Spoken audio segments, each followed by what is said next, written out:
하나님이 하십니다. 할렐루야. 여러분과 다시 인사합니다. 그렇게 하시길 바랍니다. 오늘 보니 참 인상이 좋습니다. 시작. 새삼 느껴집니까? 그럼 다시 한번 하겠습니다. 집사님, 정말 보고 싶어 죽는 줄 알았습니다. 시작.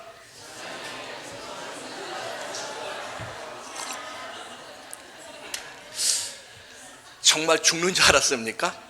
좀 쑥스럽습니까? 우리가 신앙생활하면서 이 시대, 또 우리 교회, 또 우리의 목장, 우리의 삶의 현장 속에서 정말 가장 필요한 일이 있다면 이와 같은 칭찬과 격려입니다. 사실 우리가 오늘 보니 참 인상이 좋습니다 하는 이 말, 또 보고 싶어 죽는 줄 알았습니다. 너무나 단순한 말 같지만은 이 말을 할 때 어떤 경우는 쑥스러운 분이 있고 어떤 분은 너무나 기분이 좋은 분이 있을 거예요. 근데 우리는 이 교회 공동체 안에서 신앙생활하면서 이런 부분들이 있어요. 정말 교회 가서 집사님들 보고 또 성도님들 보는데 너무 보고 싶다고, 못 볼 때, 한 주 안 나와서 못 볼 때는 보고 싶어 죽는 줄 아는 이런 마음들이 있어야 됩니다. 이게 신앙생활이에요. 왜냐하면 교회는 영적인 가족 공동체이기 때문에 그렇습니다. 우리가 삶을 살아가다 보면 위로와 격려가 필요하지 않은 사람은 단 한 사람도 없어요. 목회자도 성도들의 격려를 먹고 살고, 또 격려는 낙심 중에 있는 사람들을, 지친 사람들을 일으켜 세우기도 하고, 이 칭찬과 격려는 우리에게 큰 힘을 주고 위로를 주고 행복을 가져다 주게 되는 겁니다. 오늘 우리가 바나바에 대한 이야기를 좀 하려고 합니다. 제가 2년 전에 오늘 이 본문 말씀을 갖고 말씀을 나눴어요. 그런데 요즘 와서 좀 더 곰곰이 생각해 보면서 정말 우리에게 필요한 것은 이 바나바 같은 사람이다. 이 바나바 같은 사람이 너무나 필요하다. 그래서 이 바나바라는 인물을 한마디로 딱 얘기하며 격려하는 사람, 칭찬하는 사람, 위로의 사람을 이렇게 정의 내릴 수가 있습니다. 이 초대교회 역사를 돌아보면 바나바와 같이 참 중요한 인물들이 초대교회는 정말 많이 필요했고, 또 바나바란 인물을 통해서 우리가 잘 아는 위대한 사도 바울이 세워질 수가 있었고, 낙심과 절망 중에 있었던 마가란 사람이 다시금 힘을 얻어서 세움받을 수가 있었고, 바나바란 사람을 통해서 초대교회 많은 사람들이 힘을 얻었고 위로를 얻었습니다. 그렇지만 바나바는 눈에 드러나지 않았어요. 그래서 오늘 그 바나바란 인물을 좀 생각해 보면서 오늘날 우리 교회에 정말 필요한 사람이 뭔가, 바로 바나바 같은 사람이다. 그럼 오늘 본문을 통해서 또 이제 앞에 전후 상황을 통해서 그럼 바나바가 도대체 어떤 인물인가 같이 살펴보고, 우리 스스로가 바나바가 되어서 아름답게 우리 교회를 세워나가고 또 여러분 가정과 사회에서 세워나가는 그런 귀한 성도들이 되시기를 주의 이름으로 축원합니다. 자, 바나바란 인물이 처음 등장한 때가 사도행전 4장 36절에서 37절입니다. 우리 저 말씀 같이 한번 읽습니다. 시작. 구브로에서 난 레위족 사람이 있으니 이름은 요셉이라. 사도들이 일컬어 바나바라. 번역하면 위로의 아들이라 하니, 사가 밭에 있음에 팔아 그 값을 가지고 사도들의 발 앞에 두니라. 바나바의 원래 이름은 요셉입니다.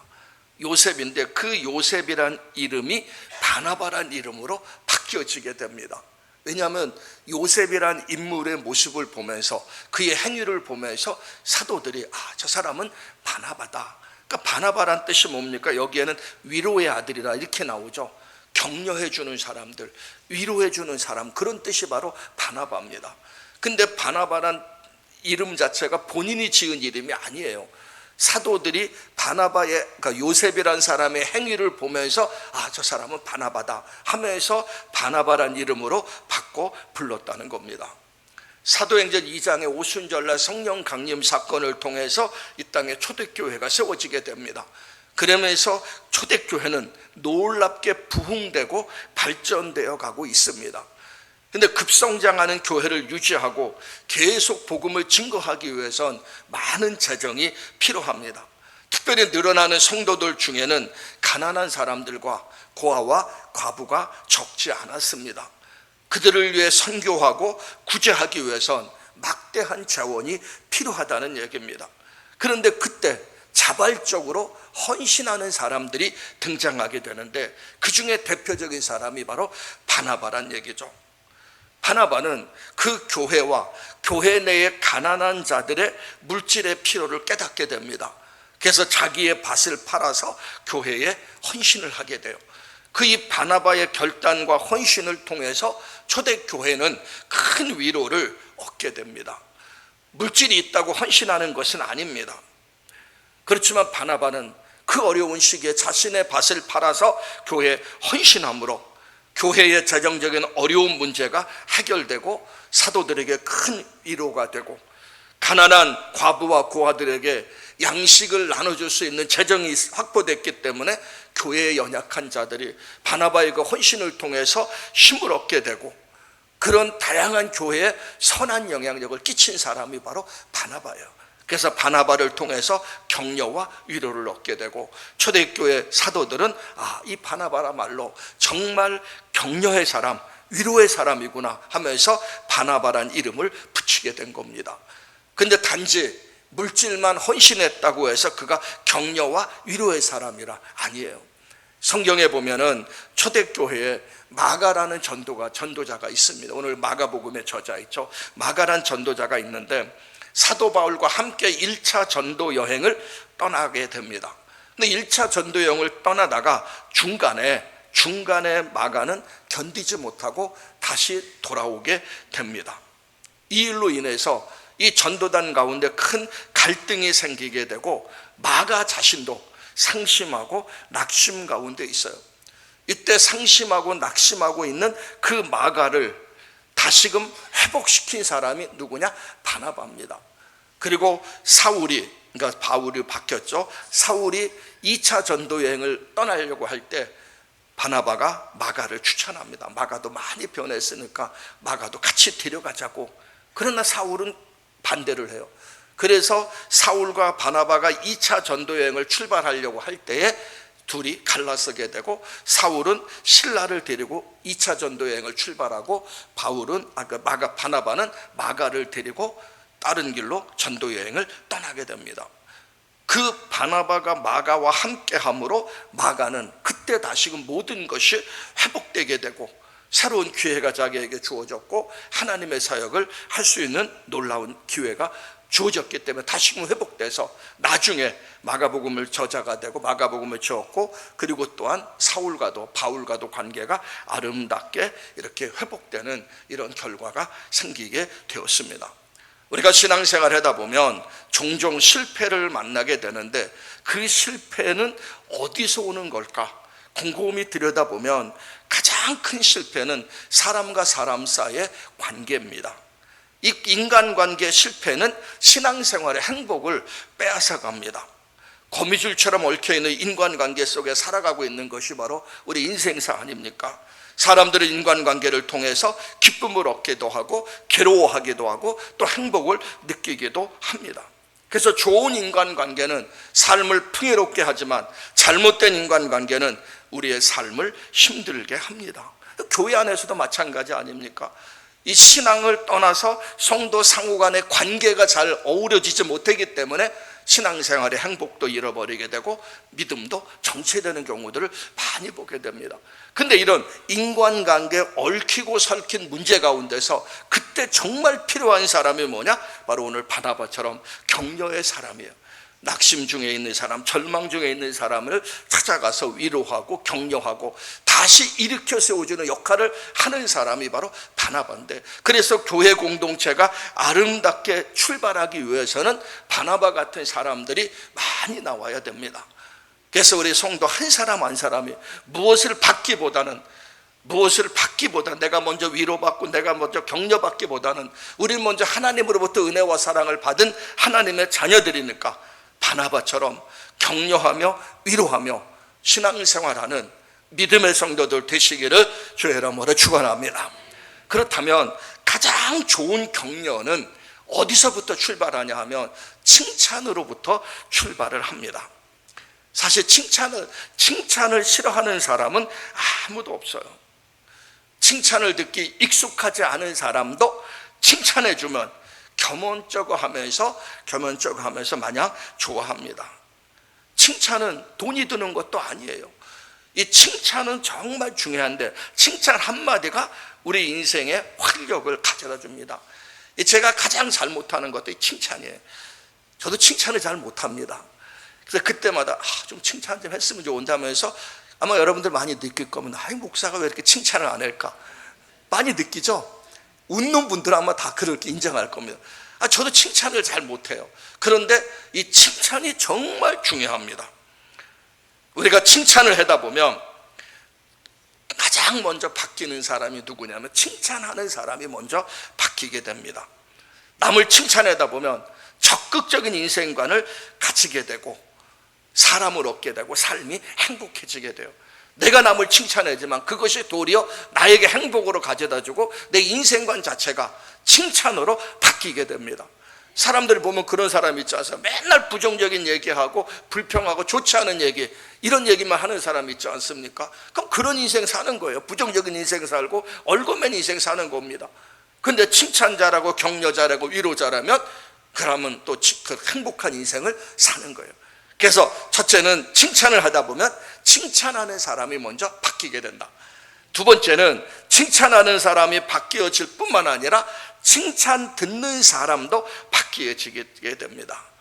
칭찬 들은 부분이 칭찬을 듣자마자 그 사람은 그 칭찬 때문에 더 행복하게 되고 꿈을 갖게 되고 소망을 갖게 되고 자신감을 얻게 됩니다. 묘하게도 칭찬은 상처까지도 치유하는 능력이 칭찬 속에 있어요. 뒤에 가서 그 부분 잠깐 나누겠습니다. 서양 속담에 칭찬하면 쓸모 있는 사람이 된다 하는 이와 같은 속담이 있습니다. 칭찬을 잘하게 되면 쓸모없는 사람이 쓸모 있는 사람으로 바뀌어지게 된다는 거예요. 그래서 칭찬을 하게 되면 칭찬 듣는 사람이 바뀌어지게 됩니다. 세 번째는 칭찬은 다른 사람을 칭찬하는 것도 중요한데 먼저 중요한 것은 내 자신을 칭찬할 줄 알아야 됩니다. 내 자신에 대해서 낙심하고 절망하고 부정적인 생각하면 안 돼요. 나는 왜 이럴까? 나는 이렇게 못났을까? 나는 왜 이럴까? 이렇게 내 자신을 학대하면서 부정적인 생각, 부정적인 말, 부정적인 행동을 하면 안 됩니다. 우리가 성경의 시편을 보면은 다윗의 이야기가 많이 나와요. 다윗이 쓴 시편. 다윗이 시편을 쓸 때 환경이 좋을 때 쓴 시는 거의 없어요. 힘들고 어려울 때, 사울 왕에게 쫓겨서 도망 다닐 때, 또 아들 압살롬이 반역할 때, 삶의 위기가 올 때 순간순간마다 주옥 같은 시편을 다윗은 썼습니다. 근데 그 시편 말씀을 자세히 보면은 정말 힘든 상황 속에서도 다윗은 자기 자신을 향한 위로를 하고 자기 자신을 향한 격려를 합니다. 그 대표적인 말씀이 시편 42편 5절이에요. 시편 42편 5절 같이 한번 읽습니다. 시작.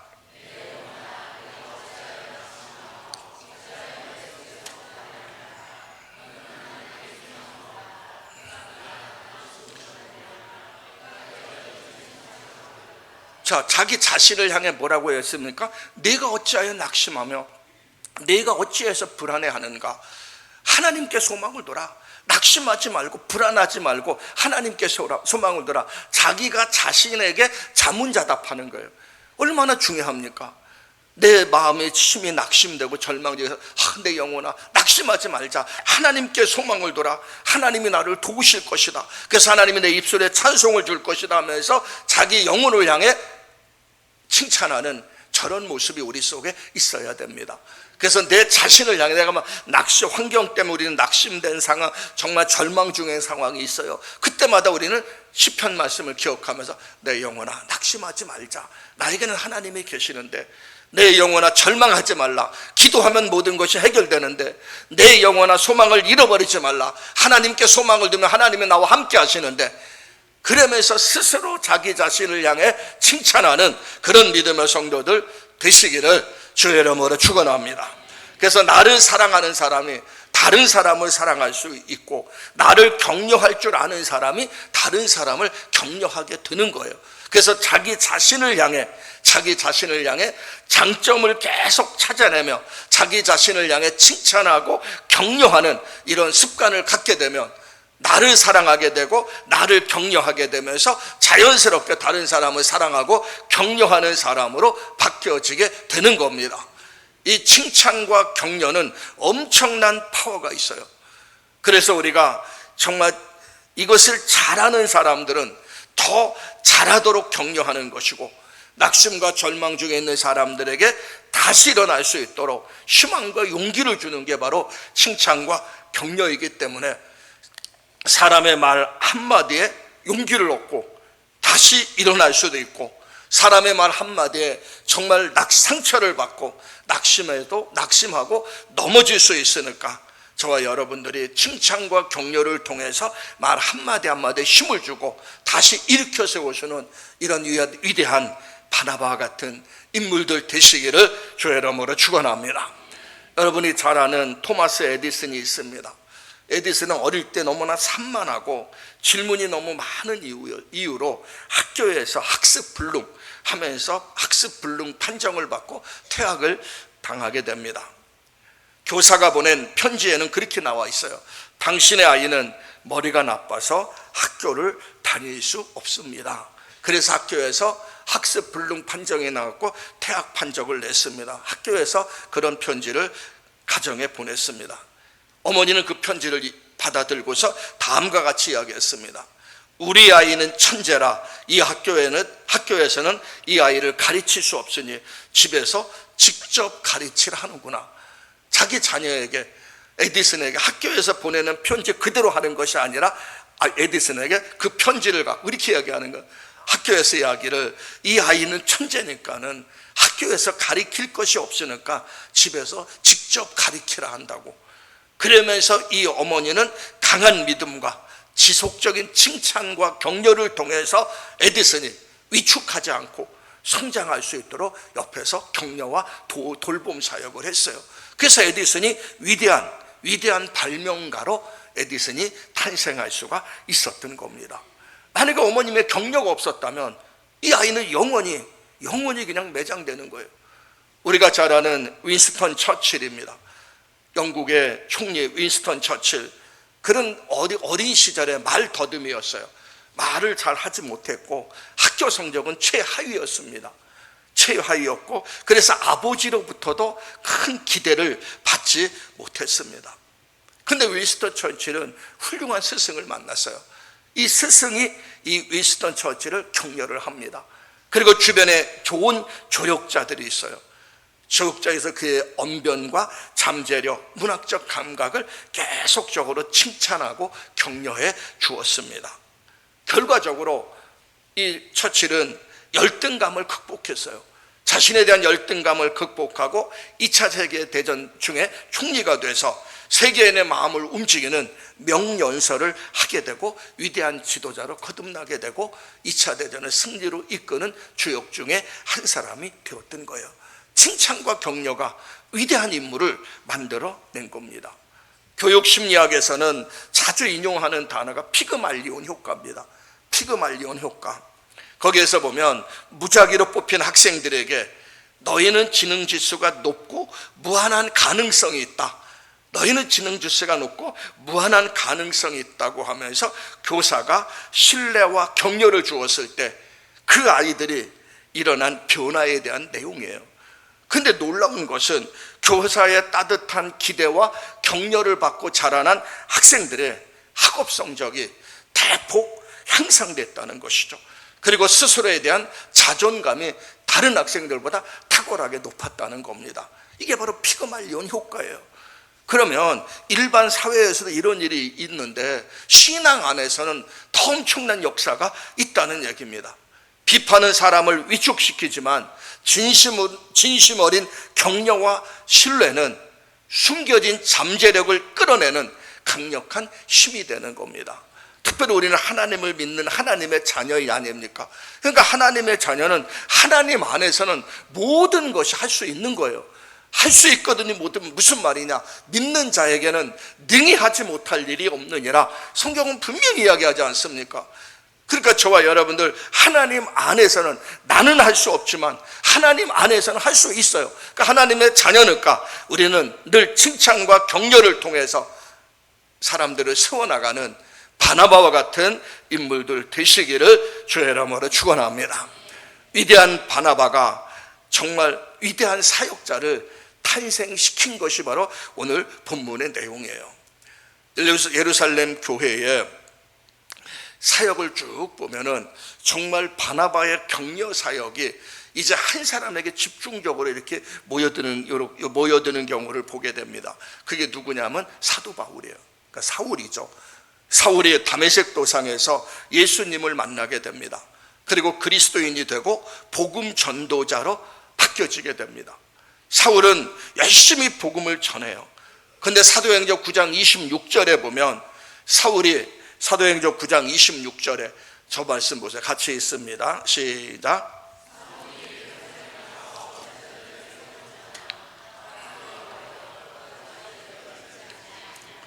자, 사울은 정말 예수 그리스도 만나고 변화돼서 복음을 증거하면서 예루살렘에 있는 제자들과 같은 공동체를 이루고 사귀기를 원했습니다.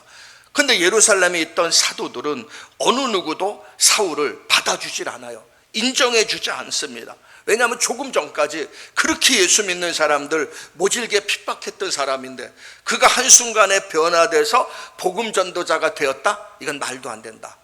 아마 우리를 속이는 것일 것이다 하면서 예루살렘에 있는 사도들이 사도 바울을 만나주지 않는 거예요. 그런데 그 상황 속에서 예루살렘에 있는 사도들은 믿지 않았지만 사도 바울이 진정으로 변화된 그 모습을 발견하고 그와 예루살렘 교회 사도들과 그 관계를 연결해 준 사람이 누구냐면 바로 바나바입니다.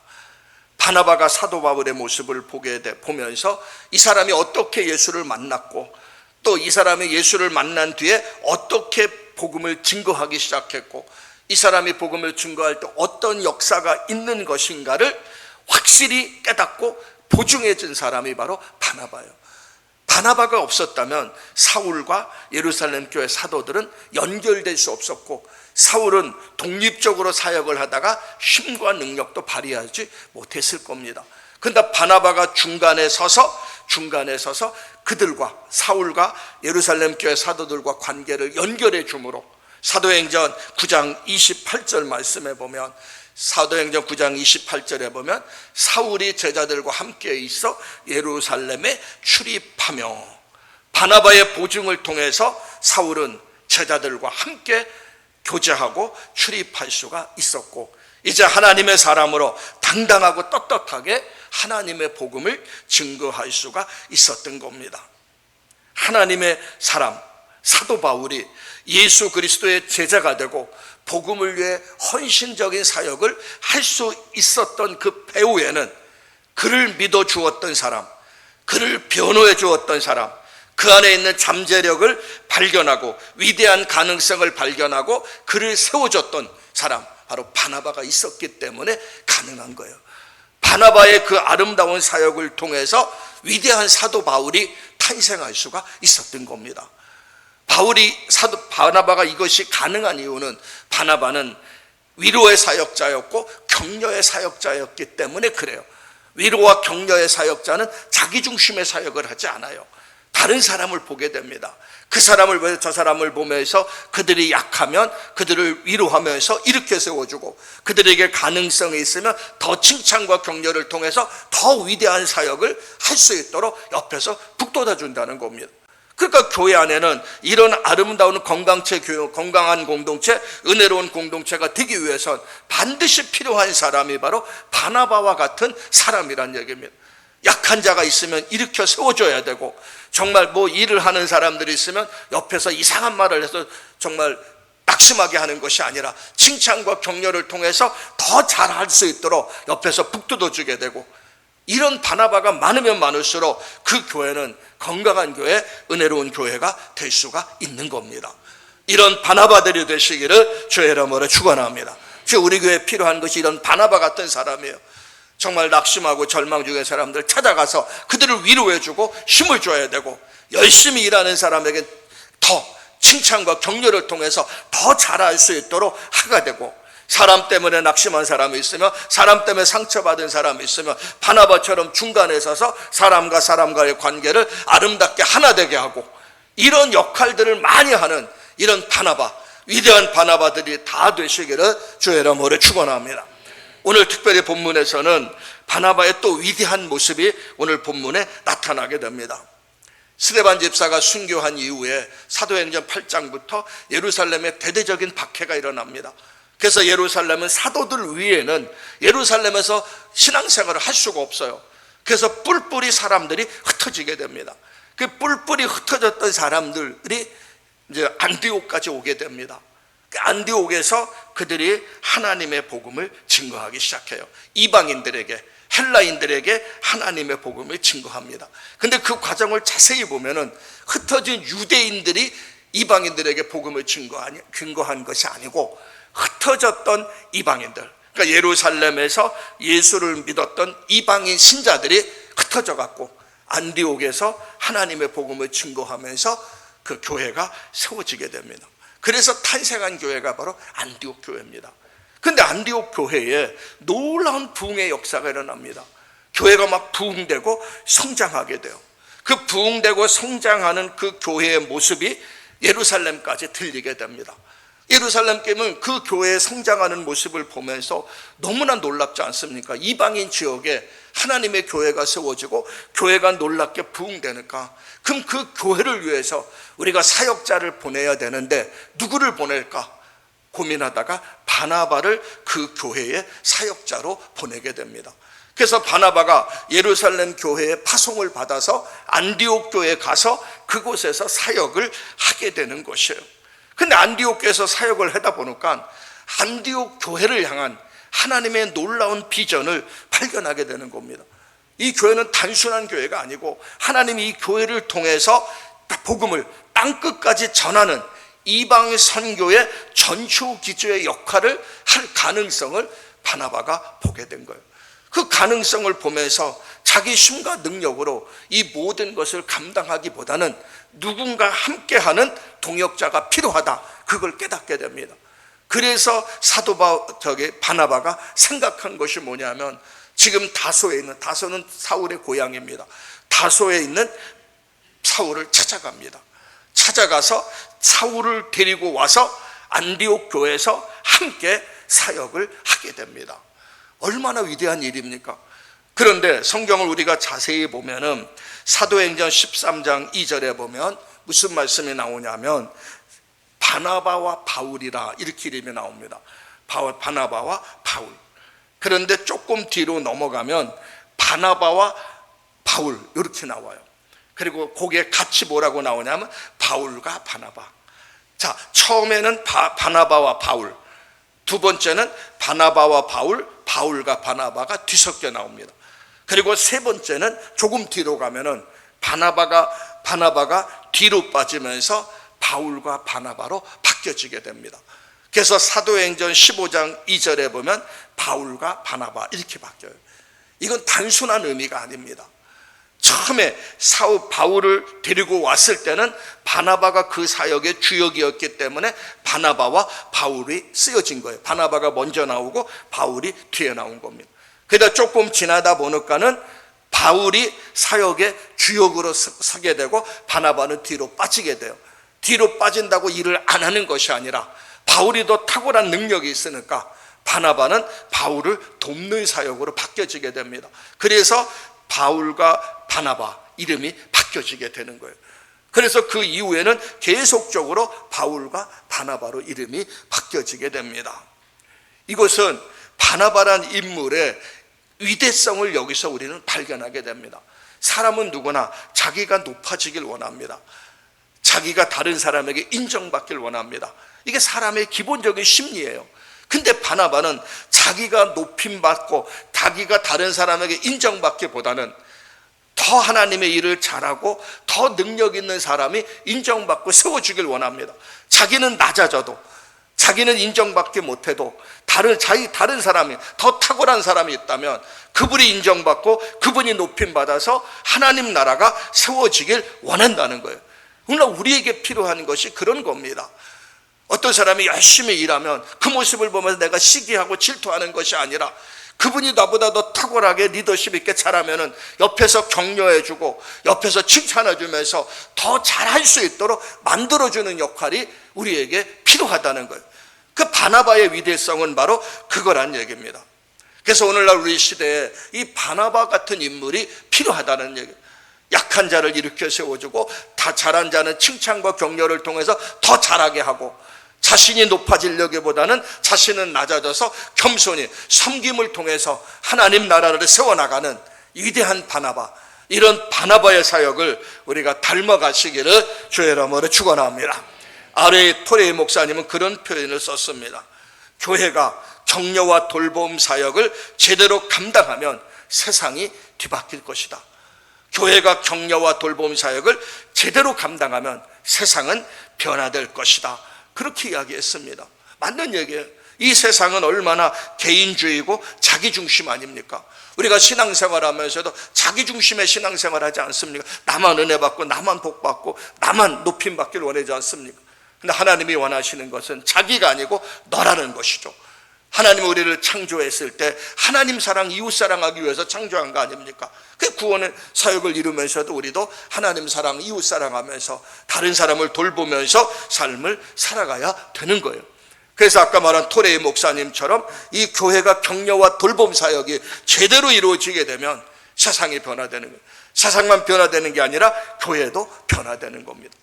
그런데 격려와 돌봄 사역이 이루어지기 위해서 오늘 본문에서 우리가 놓치지 말아야 될 게 한 가지가 있는데, 그게 바로 24절입니다. 바나바는 착한 사람이요 성령과 믿음이 충만한 사람이라, 요겁니다. 우리가 성령님을 보혜사라 이렇게 이야기해요. 요한복음 14장에 예수님께서 내가 너희를 떠나는 것이 유익하다, 내가 너희를 떠나면 보혜사 성령을 너희에게 보내주겠다, 분명히 약속합니다. 성령은 보혜사입니다. 보혜사라는 것은 뭐냐면 격려자, 돌보아주는 분이에요. 그러므로 성령이 충만한 교회는 돌봄과 격려 사역이 충만하다는 얘기입니다. 성령이 충만한 사람은 돌봄과 격려 사역에 힘을 쓰게 되는 거예요. 그래서 오늘 사도행전 11장 24절에 바나바를 평가할 때 성령과 믿음이 충만한 자라 이렇게 이야기하고 있는 겁니다. 그래서 진정한 격려자가 되기 위해선 우리는 성령으로 충만해야 됩니다. 인간적인 격려는 마음을 움직일 수 없어요. 그러나 내가 성령에 충만할 때 우리는 진정한 격려자가 될 수가 있고 정말 그들에게 위로하고 격려할 수 있는 이런 믿음의 성도들이 될 수가 있는 겁니다.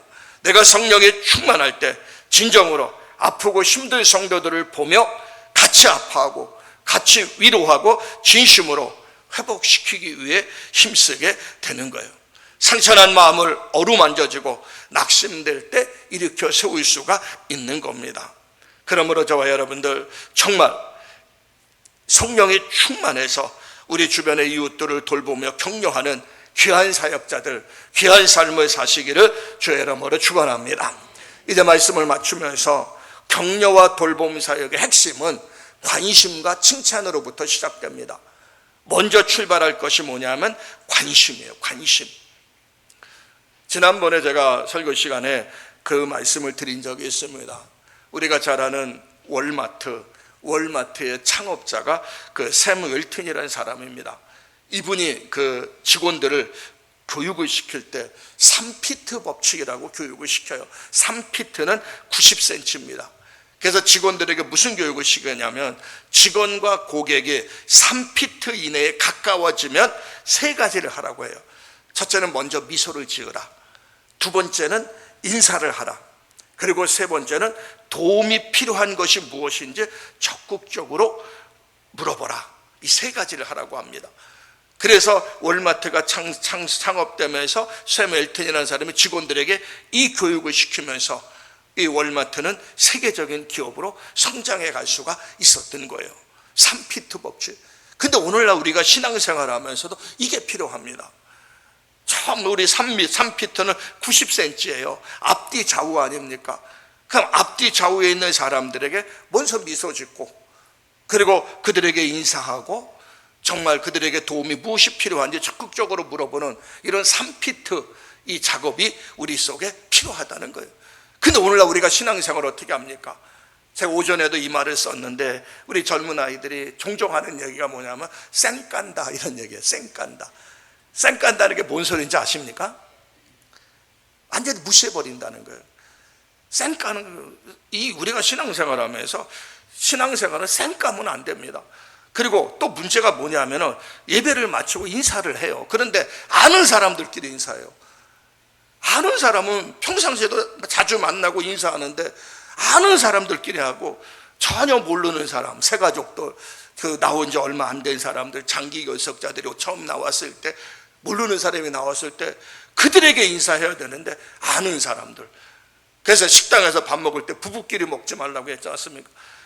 집에서도 부부끼리 식사하면서, 교회까지 와서도 부부끼리 먹지 말고 누구하고 먹습니까? 모르는 사람, 전도자들, 좀 관심가 이런 분들과 같이 식사하면서 교제와 관심을 나누란 얘기예요. 할렐루야. 이런 것은 실천입니다. 아무리 말해도 움직이지 않으면 의미가 없어요. 그러므로 바라기는 웰마트 창업자가 이야기한 3피트 법칙이 우리에게 꼭 적용돼서 우리 교회에 많은 바나바들을 통해서 아름답고 건강한 교회로 만들어 가시기를 주의 이름으로 축원합니다. 그래서 우리가 바나바만 많을수록 그 교회는 건강하고 행복한 교회가 되고, 성도들은 힘을 얻어서 더욱더 행복하게 신앙생활하게 되고, 또 바나바가 교회 말고도 가정에서나 내 직장이나 삶의 현장 속에 바나바 같은 사람이 많으면 가정이 행복하고 직장생활이 더욱더 윤택하고 즐거워질 겁니다. 오늘 여기 바나바의 아름다운 신앙을 본받아야 됩니다. 바나바의 아름다운 헌신, 바나바의 칭찬과 격려, 다른 사람보다 나보다 다른 사람을 높이고 격려해주고 세워주는 이런 아름다운 바나바의 모습이 우리의 모든 신앙생활 속에 적용돼서 진정으로 실천을 통해서 아름다운 열매가 맺어지는 건강한 공동체로 세워나가시기를 주의 이름으로 축원합니다.